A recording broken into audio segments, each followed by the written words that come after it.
వివేకానందరెడ్డి హత్య కేసులో తొలి దర్యాప్తు అధికారిగా పనిచేసిన పులివెందుల మాజీ సీఐ జె శంకరయ్యకు పదవీ విరమణకు ముందే భారీ ఎదురుదెబ్బ తగిలింది.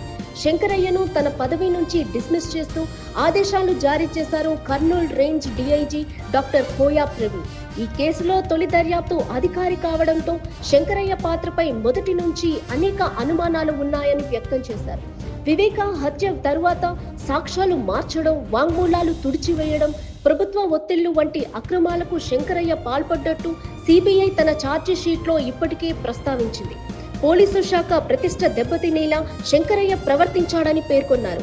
ఇక తాజాగా డీఐజీ కోయా ప్రవీణ్ ఆదేశాల ప్రకారం ప్రస్తుతం కర్నూలు జిల్లా విఆర్లో పనిచేస్తున్న శంకరయ్యను పోలీసు సేవల నుంచి డిస్మిస్ చేస్తూ జిల్లా ఎస్పీ విక్రాంత్ పాటిల్ శుక్రవారం రాత్రి అధికారిక ఉత్తర్వులు జారీ చేశారు. ఈ ఉత్తర్వులు తక్షణమే అమల్లోకి వస్తాయని ఎస్పీ విక్రాంత్ పాటిల్ తెలిపారు. అయితే ఇటీవల శంకరయ్య ముఖ్యమంత్రి చంద్రబాబు నాయుడుకు లీగల్ నోటీసులు పంపి సంచలనం సృష్టించారు.